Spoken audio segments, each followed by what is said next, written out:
Hello everybody, welcome to this new video on my channel where I have been inspired to do this video after watching a video uploaded by one of my friends who recently decided to talk about all her gaming merchandise and collectibles and stuff that she's gathered over her years of being a nerd and geek. And I figured, having watched that video, that I could do something very similar because I feel I've got to be on the geek scale. You know, I feel I've out-geeked her and out-collected her. Maybe. I don't know. Watch the video, judge for yourself. Obviously, a couple of things that we have to figure out is obviously, nowadays, the ability to collect things is made a hell of a lot easier by the many different formats that media can be put out in. So, for example, my comic book collecting and stuff like that has changed dramatically over the years, because now most of my media is sourced digitally. So, for example, I no longer collect a lot of paper comics and stuff like that. I tend to get them all through Comixology or Amazon Kindle and places like that. So my comic collection has not exactly grown a lot over the last few years. In fact, I don't even have my comic collection to hand, sadly. It's filed securely away in a cupboard around the corner that you can't see and that I can't actually get to at this moment in time. But basically in there I have pretty much a lot of the comics that I bought over my lifetime. Random issues here and there. Didn't really start collecting comics until the New 52 DC series launched, in which I decided to purchase the Batman, obviously, stories, the Dark Knight, Detective Comics, Action Comics, and Superman. As Batman and Superman are pretty much my two favourite comic book characters. So those were the two I pretty much collected extensively. It's a shame I don't have them to hand, but there are other things I do have to hand, because unlike, just buying comics, I do buy a lot of graphic novels and graphic media. So I thought I'd show you a couple today. So let's start with one of the first I picked up, Arkham City, which of course is a series of stories that were made as a prequel to the Arkham City video game. Now, the Arkham City video game is one that I pretty much hold very dearly and has a very special place in my life, as it was a huge crutch to me during a very difficult period of my life. It's one of the things that motivated me and kept me going during a very difficult period of my life back in, I think it was 2011 when Arkham City came out. So yes, this book gives you a lot of the before the events of the game's story. So, and I do love it. I love the artwork in these books. I really do. And what's great is, having played the game and then read this, whenever I read this book, I hear the voice actors from the game as the characters. It's so cool. Another book that I have that I picked up was the Batman vs. Bane. Now, again, a lot of people who read the Batman novels know the rivalry between Batman and Bane. I quite like that rivalry, that story. So, for me, picking up this book was an absolute given. And I like the fact that it focuses on Bane and his involvement with the League of Shadows, and Ra's al Ghul and Talia al Ghul, and getting entwined with them. A good story, good book to read. Of course, moving on, we have Earth 1 by Jeff Johns. Basically a retelling, if you like, or a modern look at the beginning of Batman, of Bruce Wayne as Batman. Love some of the changes they've made to the backstory. Obviously focusing on Batman's beginnings, where he's not exactly the world's greatest detective, greatest crime fighter, and the fact that Alfred in this iteration is not the aged butler as such that we kind of know, but he's actually more of a badass in this. This is where he gets his if you like, his backstory as being a special services guy, security expert, and he's the guy that pretty much does a lot of Bruce Wayne's early training. So very good books, very good story, and it has been followed by obviously a couple of new ones. There's year 2, year 3, etc., and stuff like that. And unfortunately, I've got them now digitally rather than in hardback form. I may get them in hardback form going forward because I would like to obviously complete the set. Okay, another book in my collection is The Joker by Brian Azzarello. Again, another great book that focuses pretty much on the Joker, which again, a lot of stories that it's not very often you get books focusing on the villains directly. They're more integrated into Batman stories. This is a very good story which gives you a great look at the Joker from the eyes of one of his henchmen, who gets pulled into Joker's crazy world and has one hell of an adventure with the Joker in this story. Again, great book. Love the artwork in it again. I must reread that at some time, actually, thinking about it. Carrying on from that theme, obviously, the Joker, the greatest stories ever told, which is basically a collection of stories from Batman comics, right from the early days of Batman comics to the present, with some of the Joker's best story arcs.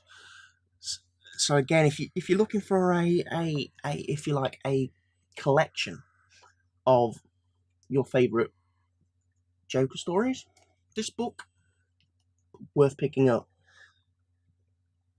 Definitely. Of course, no Batman fan is a Batman fan unless you've got the book in your collection.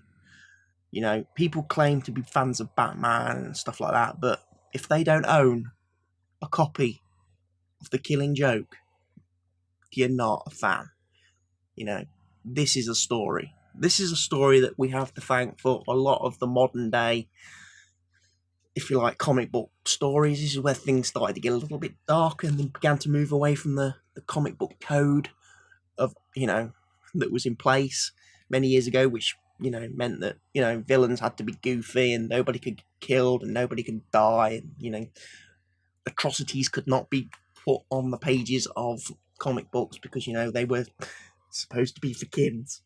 Well, this changed that, thankfully. And obviously a lot of media since then that we've seen, movies, TV shows and stuff like that, have drawn a lot of their inspiration for the Joker from The Killing Joke. Definitely. It's not a massively long book. It's not a long story by any stretch of the words. And, there is a Blu-ray movie version of it out now. They did an animated version of the movie. I would recommend reading the book, because the movie, it adds a load of stuff at the beginning, with Batgirl and that, which is just, it's It's not part of the story at all. And in fact, it makes the characters, changes how you feel about some of the characters, to be honest, which affects how you then take in the story. So pick up a copy of the actual novel before you watch the movie. I do recommend watching the movie, of course, but go into it, a little bit distanced, because the beginning of that, with the whole Batgirl, Bruce, Batman relationshipy thing, wasn't a fan of that. Now, moving on a little bit, one of the other things in my collection, I do have one comic, which I can't believe, until I began sorting out all my stuff to do this video, I can't believe I haven't bagged and boarded, but Arkham Knight, issue 0. I believe this came with my collector's edition of Arkham Knight. And again, it's a prequel story to set up the events of the game. Now, again,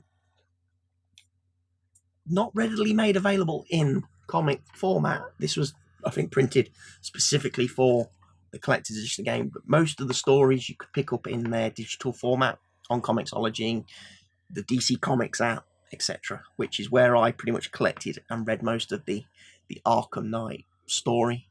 But to have an actual comic of the issue 0 is pretty cool. I must get that bagged and boarded and stashed with my other comics pretty soon to keep that in pristine condition.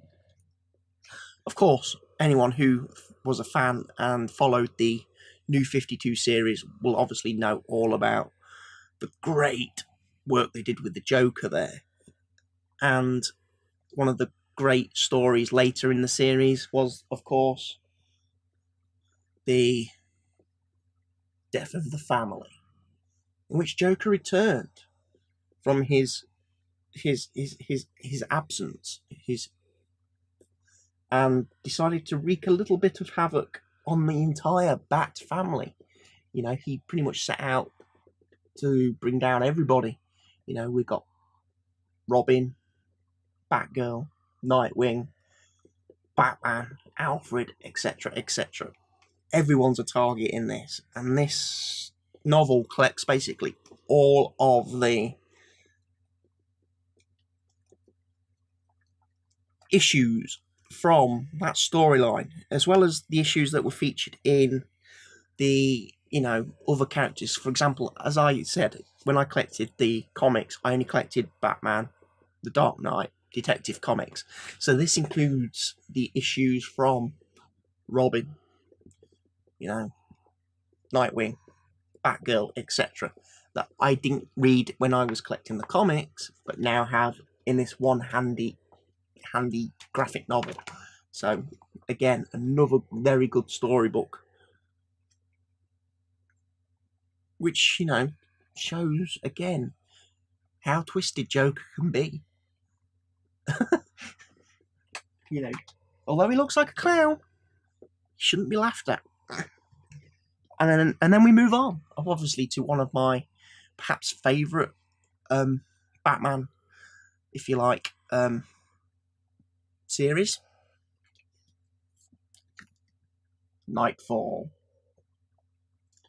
The one where Bane broke the bat. And as you can see, this is a massive collection of comics. And this is just, as you can see, Volume 1. There are Volume 2, which again, equally massive. And of course, Volume 3, which basically covers the whole arc of the story, in which Bane arrives on the scene, has this great plan to defeat Batman, which he executes perfectly, and breaks Batman's back.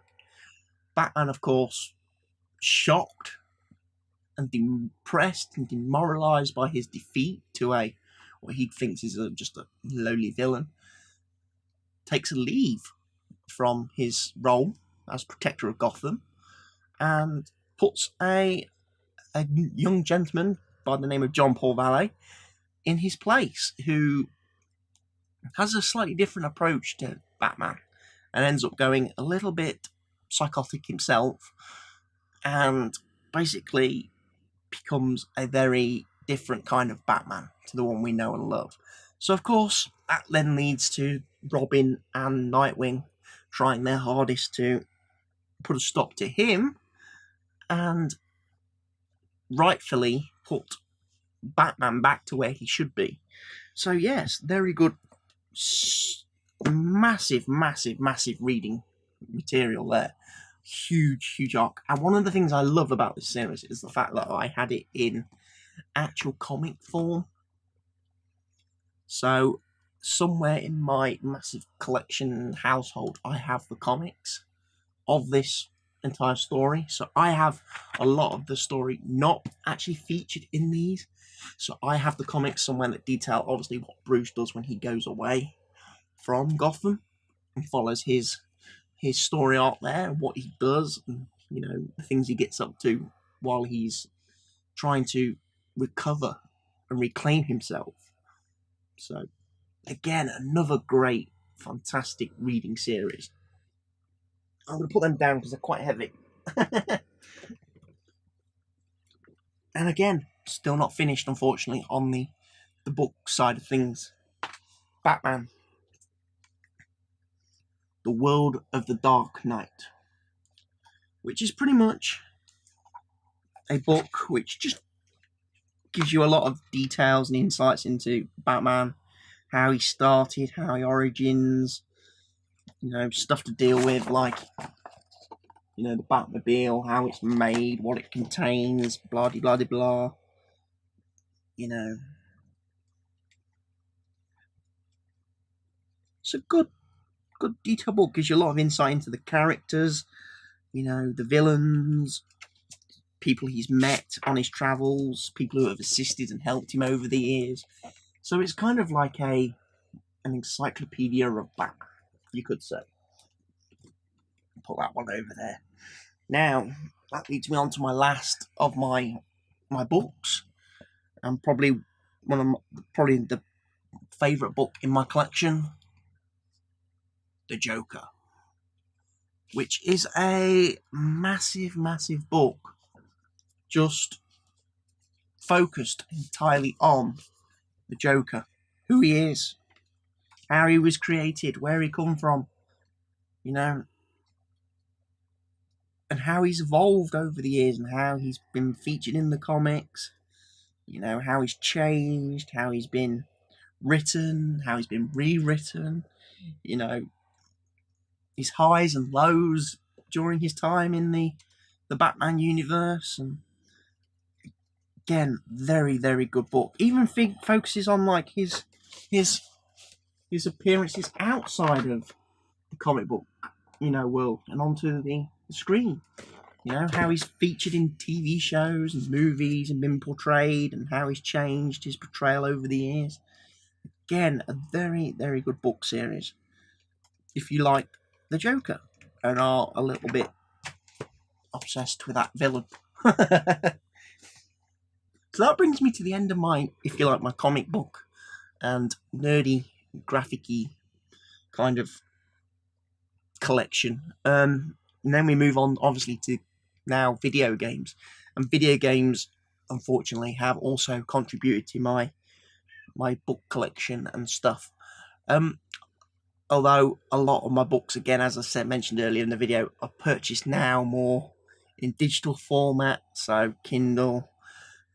All my, like you say, Assassin's Creed books are on Kindle, which is hard to show on a video like this. Witcher, all my Witcher novels I've bought via Kindle, because it's just an easier format for me to read on now with mobile phones, tablets, PCs, and it takes up no storage space.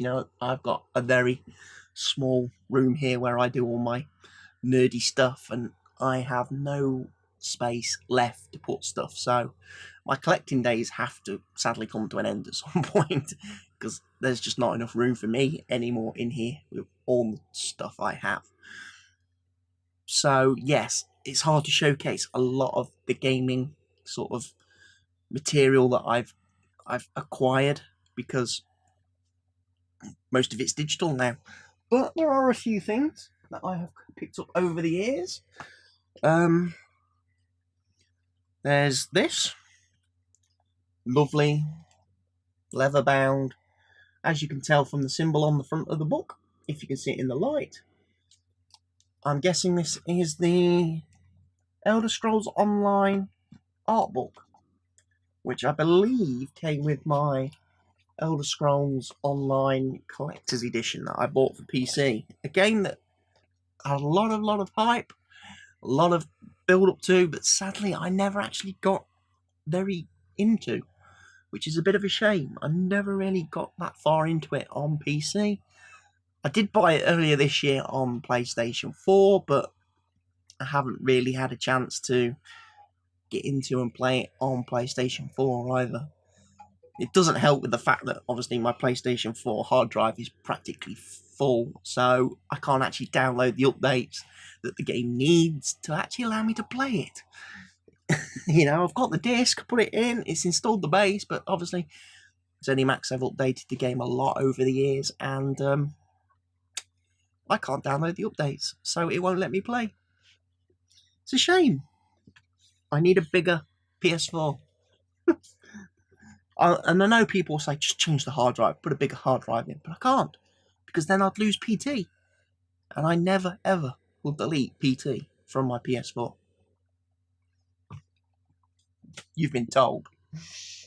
Okay, so again, continuing with the Bethesda theme, another book in my collection, The Elder Scrolls V Skyrim, which again, massive book.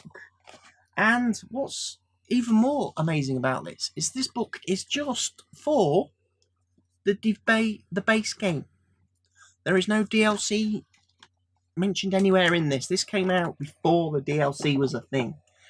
So this book, detailing everything in Skyrim, in the game. If you want to know something, you want to find something, you want to find every single quest, you want to do absolutely everything you can do in the base Skyrim game, this book has you covered.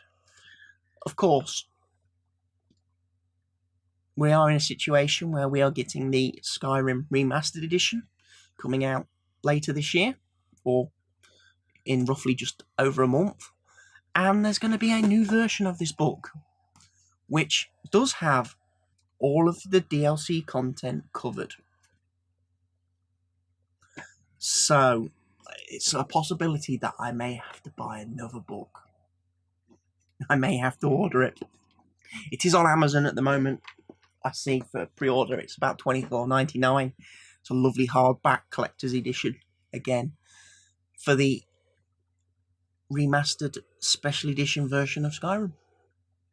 So yes, I am thinking I may have to buy that. Okay, and again we move on a bit further to another great video game series that obviously I'm a huge fan of and have been following, and that is The Witcher. And this book here, The World of The Witcher, which is a video game compendium by Dark Horse Comics, which is not, believe it or not, a strategy guide. It is literally, again, an encyclopedia of all things Witcher. For perhaps people who aren't familiar with the series, or for people who haven't read any of the novels, this is a great way to get brought up to the speed to the world of The Witcher, the things you'll find in it, the people you find in it. Obviously, what tells you what witches are all about. Again, very good book. Definitely one I enjoy reading. Definitely enjoy reading. And then I suppose that brings me to my last, if you like. Well, not last, because I do have some other books. I've got, obviously, Uncharted books and Assassin's Creed guides and stuff like that. But these are the main ones I wanted to cover. So, The Witcher, The Wild Hunt art book. And again, I think this came with my collector's edition of The Witcher 3. Just basically tons and tons of wonderful art and drawing.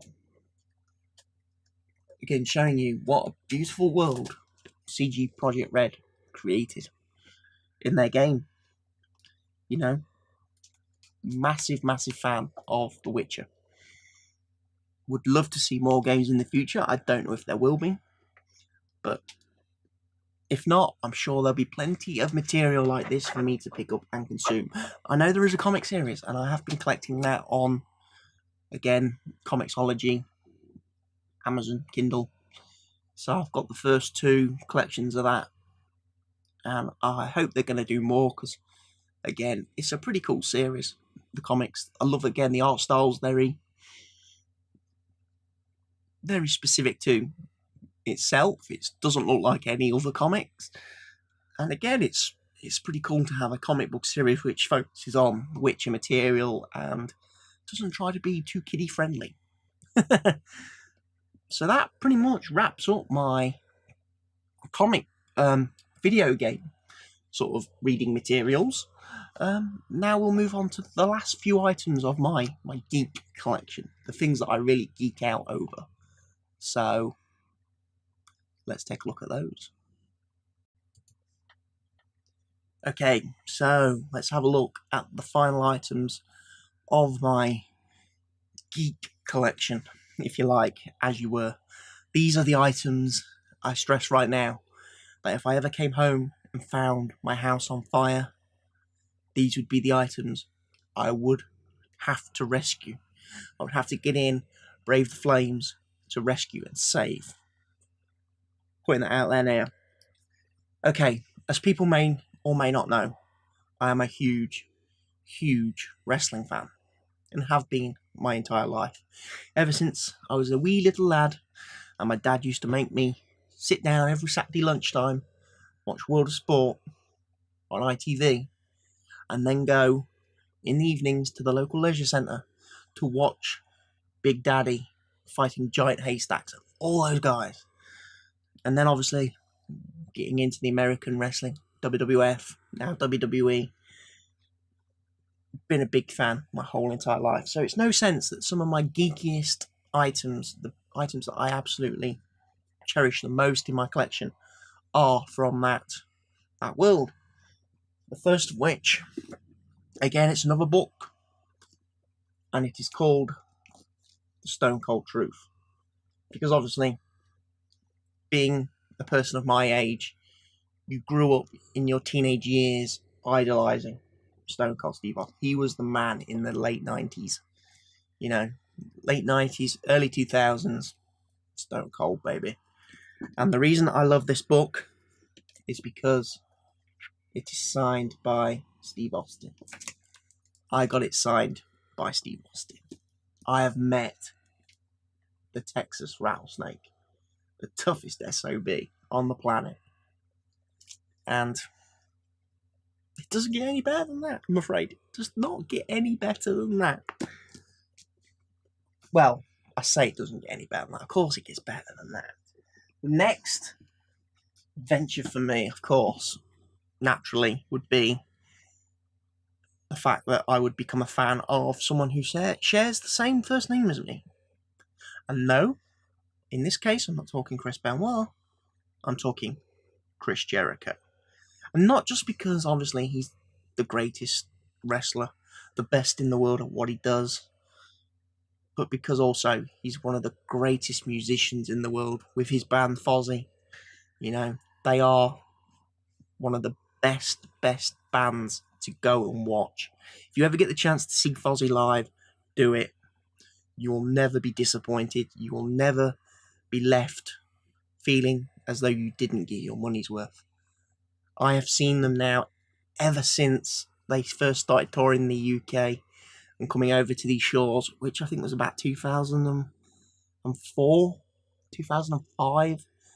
I've been on every single one of their UK tours, and since about 2011, I've VIP'd it all the way.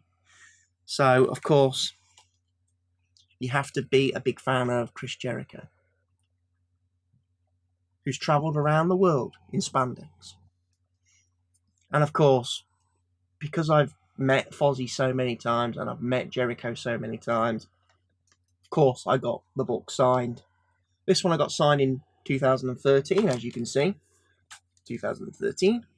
I don't know why it took me so long to get this book signed, because this was obviously the first of his autobiographies.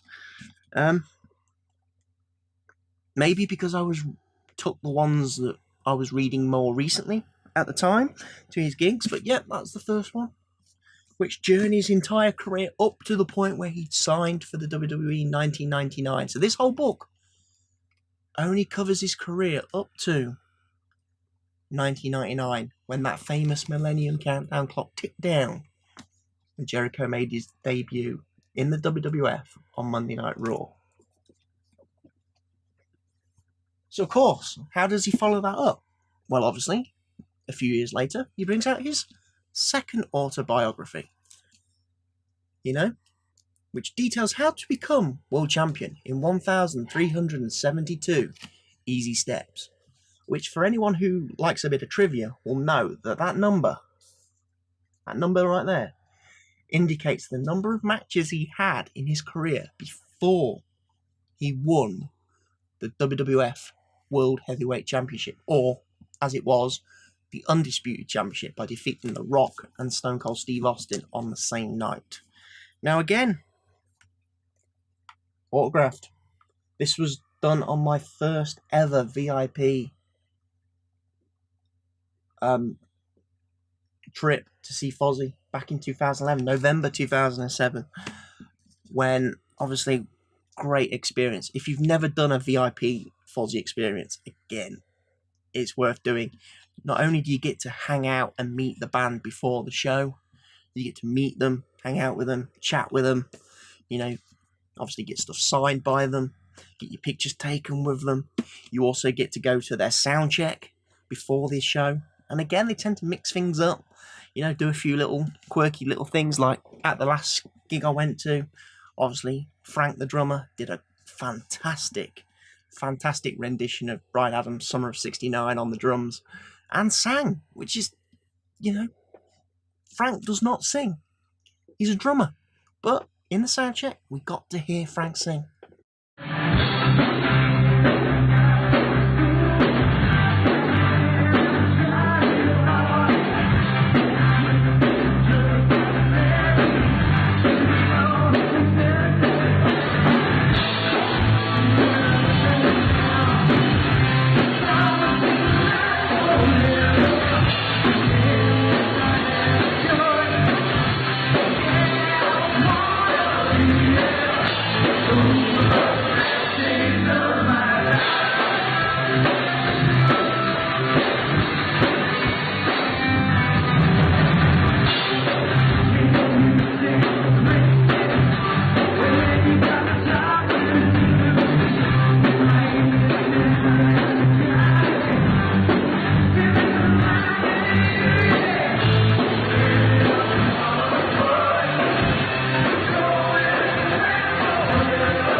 Worth it, definitely.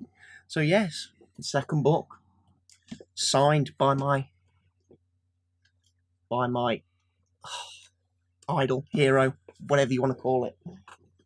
And of course, brings us on. Now that story takes us up to obviously him winning the world title.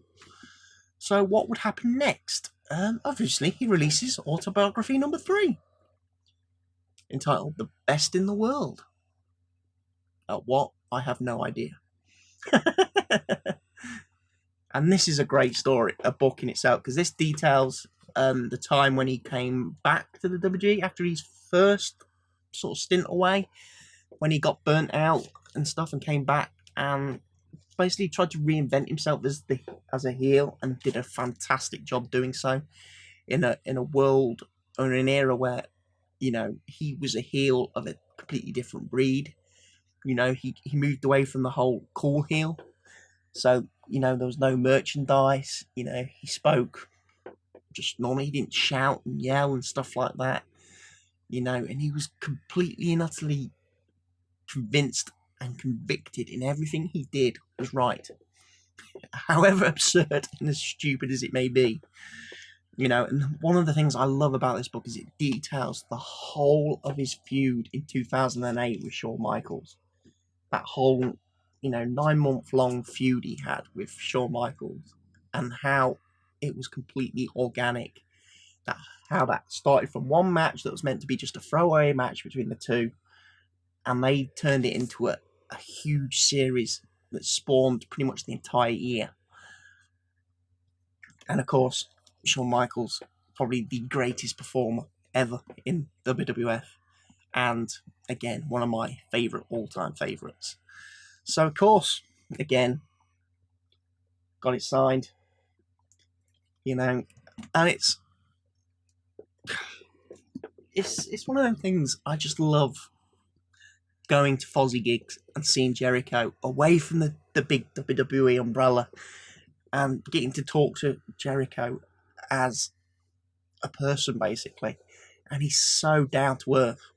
He's so approachable. You can talk about absolutely anything with him. He's so cool. And I can't wait for him to bring out his 4th autobiography and hopefully set up a tour so I can go and get that signed and autographed too. I really do absolutely love it. And I've got some more great Fozzy merchandise kicking about. I've got obviously signed posters and stuff. In fact, I've actually just got a couple of items over here I can grab quite quickly, actually.